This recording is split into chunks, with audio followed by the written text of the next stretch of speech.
Hello everyone, how all are you. I hope कि आप सभी लोग अच्छे होंगे और आप अच्छे से अपनी पढ़ाई कर रहे होंगे। तो हम लोग अपने चैप्टर के नेक्स्ट वीडियो पे चलते हैं। जैसे कि आपको पता है कि हम लोग एनसीईआरटी ज्योग्राफी की सीरीज डिस्कस कर रहे हैं, जिसमें हम लोग क्लास 8 की ज्योग्राफी डिस्कस कर रहे हैं और हम लोग चैप्टर नंबर 3 पे आ चुके हैं। और चैप्टर नंबर 3 का, जैसे कि मैंने बोला था कि हम हर चैप्टर को 2 पार्ट में डिवाइड करेंगे, क्योंकि क्लास 8 की जो ज्योग्राफी की बुक है उसमें चैप्टर तो कम है, लेकिन चैप्टर कम होने की वजह से उस चैप्टर की जो लेंथ है, मतलब एक चैप्टर 8-8-9-9 पेजों का है, तो इस वजह से हम उसको अच्छे से डिवाइड करके पढ़ेंगे, वरना अगर एक वीडियो बनाएंगे तो वो काफी लंबी हो जाएगी इस वजह से। ठीक है, तो हम लोग स्टार्ट करते हैं। हमारे चैप्टर का नेम था लेट्स, पहले आज डेट क्या है, आज है 13 मार्च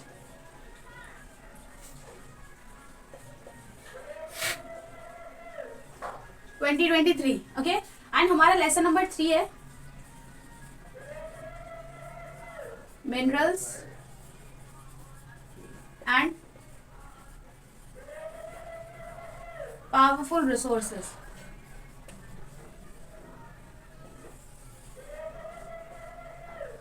तो अपना डे हमेशा एक ब्यूटीफुल स्माइल से स्टार्ट करा करें, इससे आपका दिन अच्छा रहेगा। ठीक है, तो ये हम लोग इस वाले चैप्टर में मिनरल हम लोग ऑलरेडी डिस्कस कर चुके हैं, लेकिन अब हमें डिस्कस करना है पावरफुल रिसोर्सेज। तो हम लोग पावरफुल रिसोर्सेज के बारे में डिस्कस करेंगे। तो स्टार्ट करते हैं हम लोग। पहली बात तो रिसोर्सेज का मतलब क्या होता है, संसाधन होता है, और पावरफुल मतलब जो ह्यूमन लाइफ को पावरफुल करते हैं, जो ह्यूमन लाइफ को इम्पैक्ट करते हैं, जिससे ह्यूमन लाइफ क्या होती है, अच्छी होती है। दैट इज वाई यहाँ पे पावरफुल रिसोर्सेज लिखे हुए हैं। क्योंकि अगर आज के डेट में देख, अगर कह सकते हैं कि हमारे आसपास जो भी चीजें हैं वो सारी रिसोर्सेज है। इलेक्ट्रिसिटी रिसोर्स है, इलेक्ट्रिसिटी से हम फोन चार्ज कर सकते हैं, हम कंप्यूटर चला सकते हैं, हम लोग प्रेस कर सकते हैं, गीजर ऑन कर सकते हैं। ठीक है, हम लोग ऐसी काफी सारी चीजें जो होती है अपने रिसोर्सेज, मतलब उनको रिसोर्सेज कहते हैं, क्योंकि वो हमारे डे टू डे लाइफ में हमें बहुत ज्यादा हेल्प करती हैं। ठीक है, तो इस वजह से यहाँ पे रिसोर्सेज का इनको नाम दिया गया है। अब यहाँ पे रिसोर्सेज जो है, रिसोर्सेज को आगे कैटेगरीज में डिवाइड किया गया है। जैसे ये कुछ कन्वेंशनल और नॉन कन्वेंशनल रिसोर्सेज। तो कन्वेंशनल रिसोर्सेज का मतलब क्या होता है,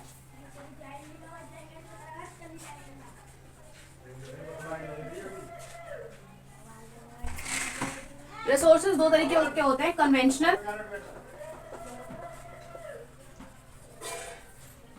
और नॉन कन्वेंशनल। ठीक है, कन्वेंशनल और नॉन कन्वेंशनल। कन्वेंशनल का मतलब परंपरागत, जबकि नॉन कन्वेंशनल का मतलब अपरंपरागत। ठीक है, तो कन्वेंशनल सोर्स ऑफ एनर्जी क्या होती है, जो परंपरागत मतलब जिनको हम लाइफ टाइम से, मतलब काफी लंबे समय से यूज करते आ रहे हैं। ठीक है, उनको बोलते हैं कन्वेंशनल रिसोर्सेज। वाइल जो नॉन कन्वेंशनल रिसोर्सेज है वो क्या होता है, जिनको हमने खुद इन्वेंट नहीं किया, जिनको हमने खुद डिस्कवर किया है और उनको नाउअडेज हम लोग यूज कर रहे हैं। ठीक है, जबकि जो कन्वेंशनल रिसोर्सेज है वो क्या थे, कहीं ना कहीं नेचर में अपने आप ही प्रेजेंट थे और उनका यूज हम लोगों ने काफी पहले स्टार्ट कर दिया था। लेकिन नॉन कन्वेंशनल रिसोर्सेज जो होता है वो नेचर में काफी पहले प्रेजेंट थे, लेकिन उनका जो यूज है ह्यूमन बीइंग्स ने अब जाके स्टार्ट किया है, कम से जस्ट 100 ईयर्स बैक। ठीक है, मतलब 100 ईयर पहले ही ये सारी चीजें स्टार्ट करी है। तो ये सारी चीजें 100, और ये कह सकते हैं कि हम लोग 500 ईयर्स बैक, यानी कि मतलब ज्यादा लंबा टाइम नहीं हुआ। जो नॉन कन्वेंशनल रिसोर्सेज है, जैसे कि न्यूक्लियर। अब नॉन कन्वेंशनल रिसोर्स कौन से होते हैं, न्यूक्लियर रिसोर्स और कौन से होते हैं, कोल, थर्मल पावर प्लांट। तो ये सारे क्या होते हैं, नॉन कन्वेंशनल रिसोर्सेज होते हैं। जबकि कन्वेंशनल सोर्स ऑफ रिसोर्सेज होते हैं hydel power plant, solar power plant. ठीक है, और अलग ऐसे बायोगैस। तो ये सारी चीजें जो होती हैं वो कन्वेंशनल रिसोर्सेज में आती हैं। तो हम लोग आगे चलते हैं। हमें यहाँ पे इन्होंने कुछ चार्ट दे रखा है, उस चार्ट को डिस्कस करते हैं। और चार्ट दे रखा है ऑयल और नेचुरल गैस के बारे में। ठीक है, ऑयल और नेचुरल गैस का डिस्टिंक्शन दे रखा है इसमें।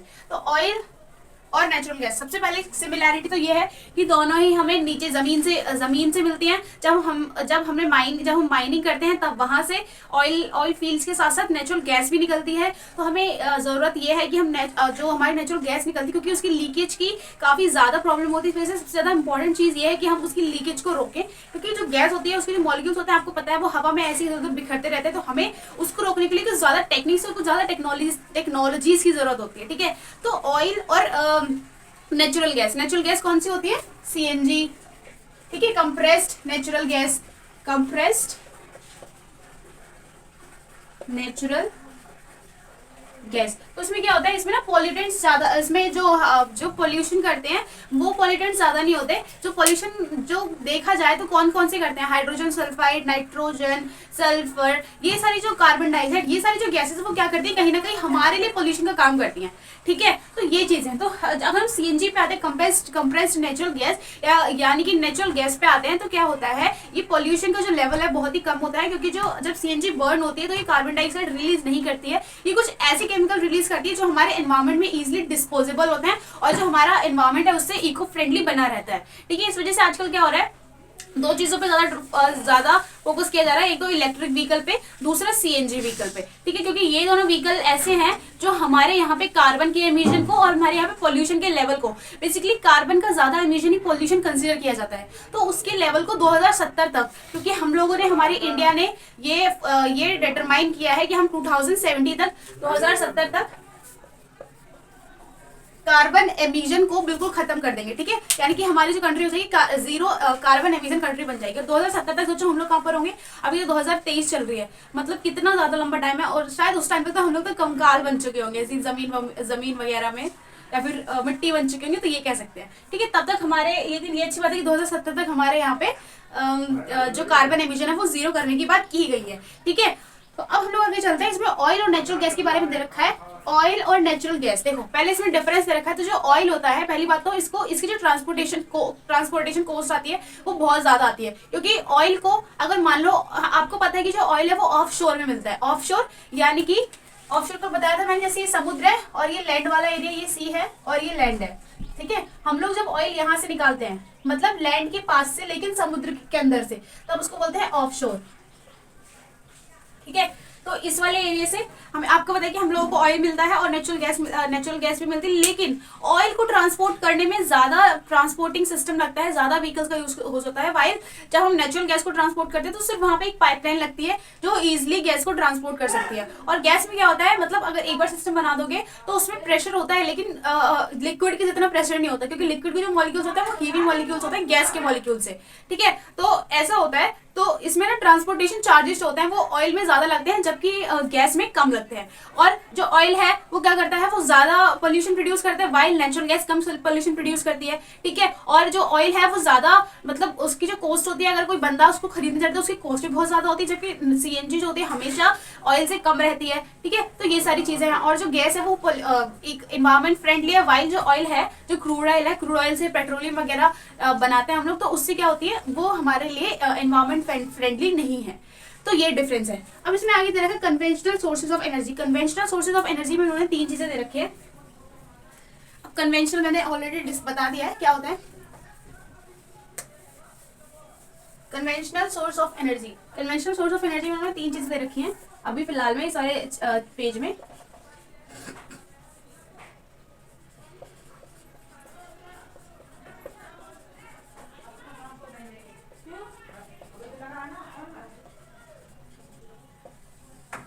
कन्वेंशनल सोर्स ऑफ एनर्जी, इसमें हमें 3 दे रखे हैं। पहला दे रखा फायरवुड, दूसरा दे रखा हाइडल, ठीक है, तीसरा दे रखा है, पहला दे रखा है फायरवुड, दूसरा दे रखा है हाइडल और तीसरा दे रखा है फायरवुड, हाइडल और क्या दे रखा है, बुला और देते हैं यार, कोल। पहला दे रखा है फायरवुड, दूसरा दे रखा है हाइडल और तीसरा दे रखा है कोल। ठीक है, तो हम लोग इसके बारे में डिस्कस करेंगे। चलो चलते हैं आगे। तो सबसे पहले फायरवुड। फायरवुड क्या होता है, जो जंगलों से पहले के टाइम पे भी यही होता था कि जंगलों से जो लकड़ियां थी वो काट के या मतलब या फिर बीन के मतलब चुन के लाई जाती थी और अपने घरों में यूज किया जाता था उनको। पहली बात तो ठंड से बचने के लिए, जब सर्दियां आती तो हाथ तापते हैं ना उनमें, और दूसरी चीज ये कि उससे खाना भी बनाते थे। ठीक है, मतलब काफी सारी चीजों में जो फायरवुड है वो यूज की जाती थी। तो इससे क्या होता था, पहली बात तो इसकी कुछ यूजेस भी है कि फायरवुड से हमारा कुछ मतलब एक ये चीज है कि फायरवुड से मतलब इतना पोल्यूशन प्रोड्यूस होना है जितना किसी ऑयल को, किसी नॉन कन्वेंशनल रिसोर्स को जलाने में होता है। और दूसरी चीज, जो फायरवुड है गांव के लोगों के लिए इजीली अवेलेबल हो जाती है, क्योंकि प्लांट्स वगैरह उनके ट्रीज वगैरह उनके आसपास ही होते हैं। और तीसरी चीज ये है कि जो फायरवुड है, फायरवुड में हम ये मत समझना कि सिर्फ लकड़ी ही आएगी, नो, गाय का गोबर जो होता है उसके जो उपले और जो कंडे बनाते हैं वो भी फायरवुड में कंसीडर किया जाएगा, तो वो भी इजिली अवेलेबल हो जाता है। तो लेकिन ये है, ये इजिली अवेलेबल हो जाते हैं, लेकिन जो इनकी कैपेसिटी होती है, जो हीटिंग कैपेसिटी होती है वो बहुत ही कम होती है। ऐसा क्यों? क्योंकि हम बहुत सारी लकड़ियां रखेंगे तभी जो आगे वो अच्छे से जलेगी, बहुत सारी उपले रखेंगे तभी जो आगे वो अच्छे से और ज्यादा देर तक रहेगी। लेकिन उसी के मुकाबले अगर हम थोड़ा सा भी ऑयल को लगा दें तो उसमें क्या होती है, आग बहुत ज्यादा देर तक रहेगी और बहुत जल्दी पकड़ लेगी। तो ये कुछ मतलब कह सकते हैं किसी की अगर हमारे पास प्रॉफिट है तो किसी का हमारे पास लॉस भी है, ठीक है। तो ये नहीं होता कि हर चीज का सारे प्रॉफिट ही होता है और हर चीज के सारे लॉस ही होते हैं। तो ये फायरवुड के बारे में। हाइडल, हाइडल क्या होता है? हाइडल होता है एनर्जी को प्रोड्यूस करना वाया वाटर, ठीक है। अब वाटर मतलब कैसे प्रोड्यूस कर सकता है एनर्जी? तो क्या होता है, हम लोग क्या करते हैं, कंस्ट्रक्शन करते हैं एक डैम या फिर किसी ऐसी चीज का, जैसे मान लो ये डैम है। अब यहाँ पे क्या, वो वाटर का पानी बरस, चलो मैं एक पिक्चर बना के दिखाती हूँ, उससे ज्यादा समझ में आएगा। Hydel and next is coal.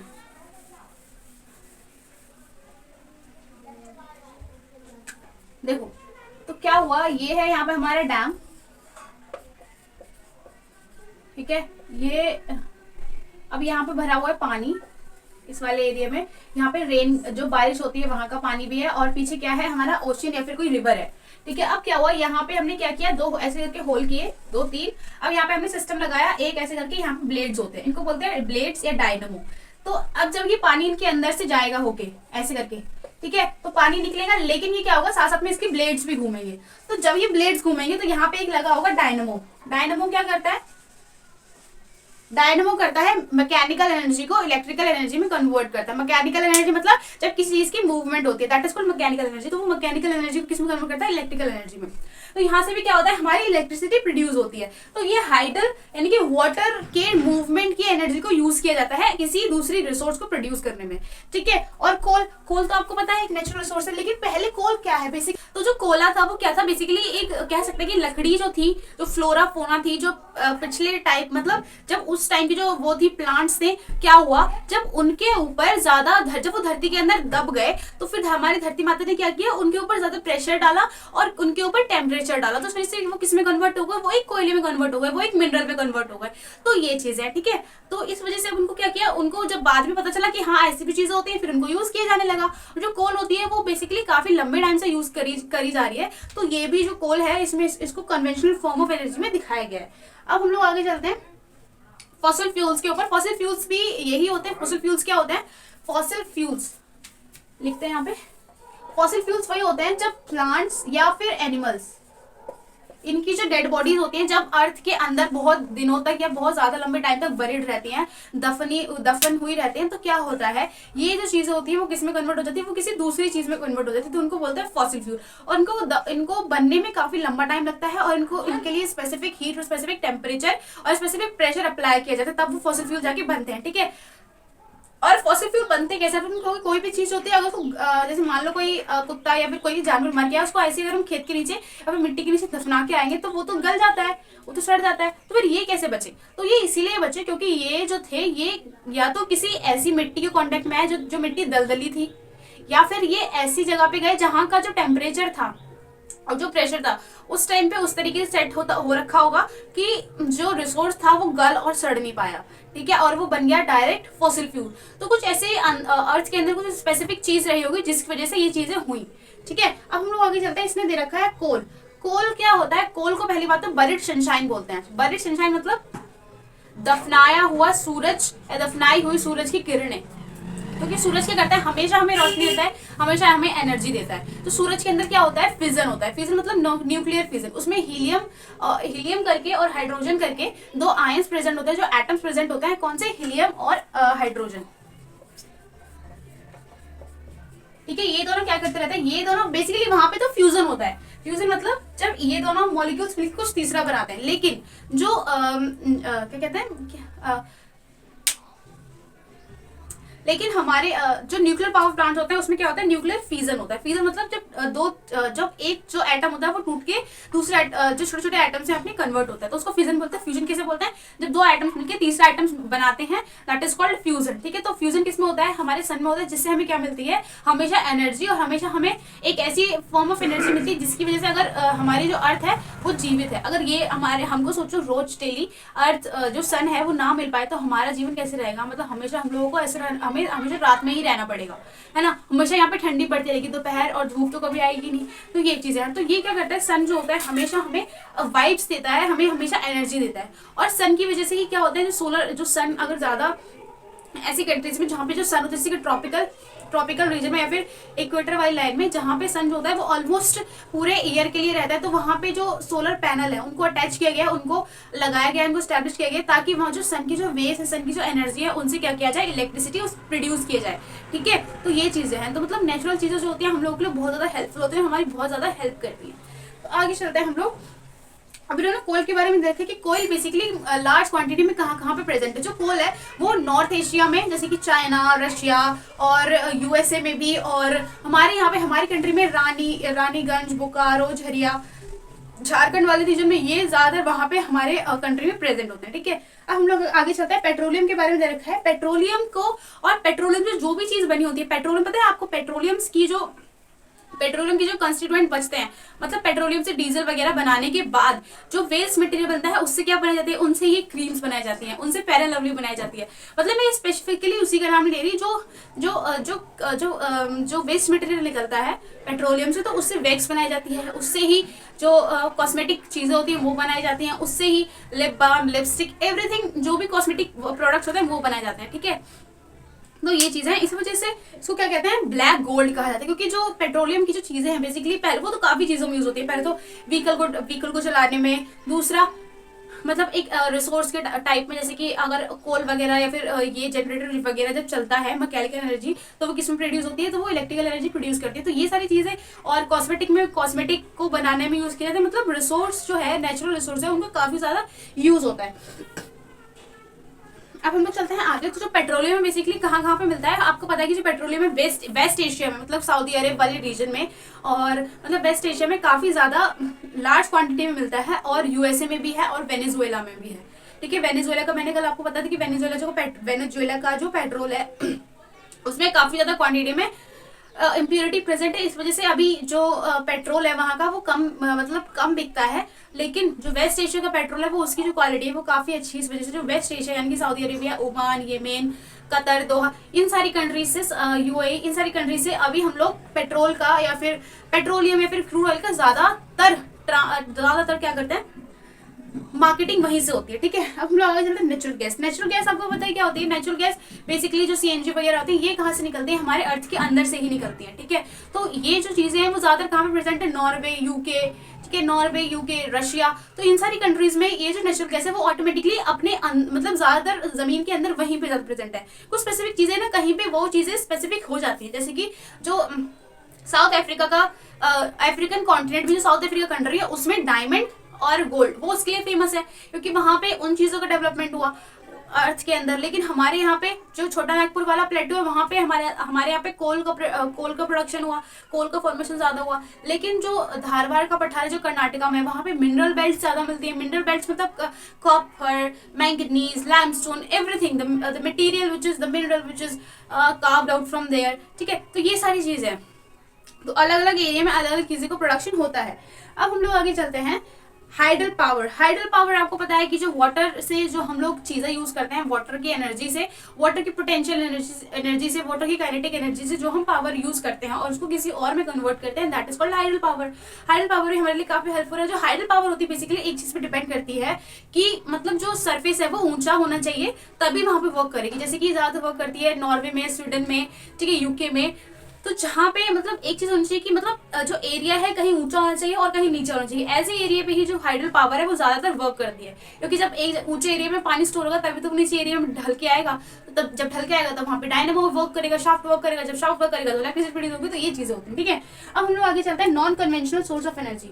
Non conventional source of energy वही होते हैं जो जिनको काफी लंबा टाइम लगता है रिन्यू होने में, ठीक है, और जो काफी कह सकते हैं एक्सपेंसिव होते हैं। तो ये सारी चीजें जो होती है non conventional source of energy होते हैं और वो काफी पोल्यूशन भी प्रोड्यूस करते हैं, ठीक है, और इंसान जो होता है उनको अपने आप से नहीं बना सकता।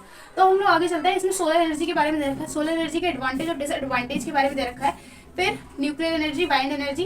तो सोलर एनर्जी के बारे में पढ़ते हैं पहले। सोलर एनर्जी क्या होती है, जो सन से जो वाइब्स आती है, सन की जो रेज आती है, उनको क्या करते हैं हम किसी एक पैनल पे, जिसमें क्या होता है उसमें कुछ मिनरल्स लगे होते हैं, कुछ मेटल्स लगे होते हैं जैसे सिलिकॉन वगैरह, तो वो क्या करते हैं उनकी वेव्स को अपने अंदर एब्जॉर्व करते हैं। उनको एब्जॉर्व करने के बाद उनके अंदर कुछ ऐसे केमिकल या सेल रिएक्शंस होती हैं जिससे क्या होती है वो इलेक्ट्रिसिटी में कन्वर्ट हो जाती है।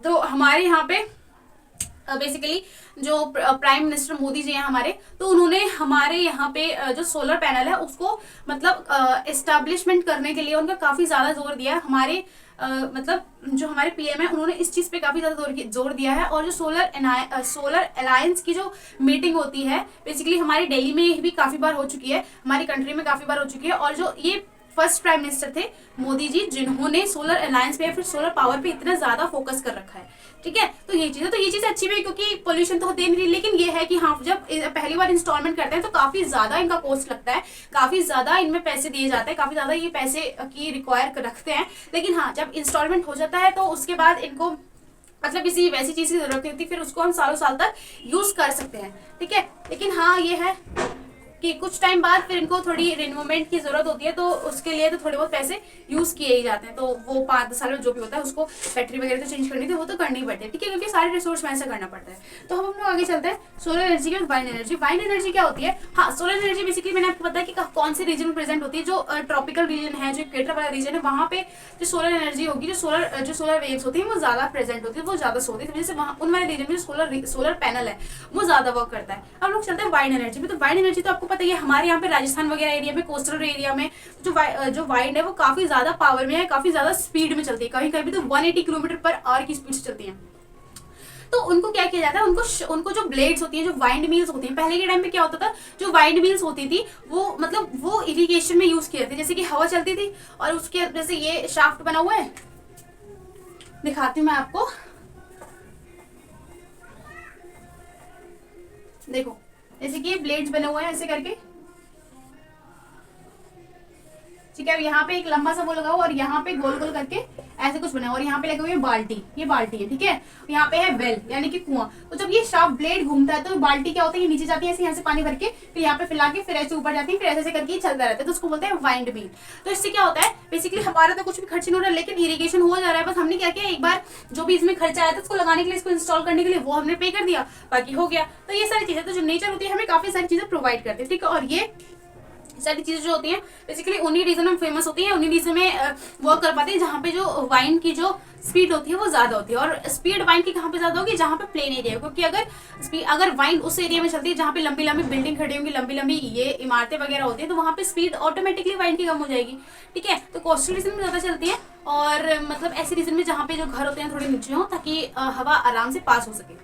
तो अब नेक्स्ट इसमें दे रखा है न्यूक्लियर पावर प्लांट। तो न्यूक्लियर पावर प्लांट आपको पता है, न्यूक्लियर पावर प्लांट में बेसिकली रेडियोएक्टिव एलिमेंट्स जो होते हैं वो यूज किए जाते हैं ताकि जो एनर्जी है या फिर जो इलेक्ट्रिसिटी उसको प्रोड्यूस किया जाए। अब जो रेडियोएक्टिव एलिमेंट्स होते हैं वो करते क्या है बेसिकली, क्योंकि वो ना अपने आप ही क्या करते हैं, एनर्जी रिलीज करते रहते हैं अपने अंदर से। इस वजह से क्योंकि उनके अंदर जो केमिकल रिएक्शंस है वो ऑटोमेटिकली होती रहती हैं। इस वजह से जो न्यूक्लियर पावर प्लांट्स है वो इंस्टॉल किए जाते हैं, क्योंकि जो रेडियोएक्टिव मटेरियल है उनकी जो एनर्जी है उनको हम दूसरी फॉर्म में कन्वर्ट करके उनका यूज ले सके, ठीक है। हमारे यहाँ पे भी काफी सारे न्यूक्लियर प्लांट्स है, जैसे महाराष्ट्र में तारापुर, तमिलनाडु में कलपक्कम, ठीक है, और उत्तर प्रदेश में नरोरा। तो ये सारे पावर प्लांट्स हैं जो न्यूक्लियर पावर प्लांट्स है जो हमारे यहाँ पर भी है और काफी अदर कंट्रीज में भी है, ठीक है। और आपने वो तो सुना ही होगा न्यूक्लियर,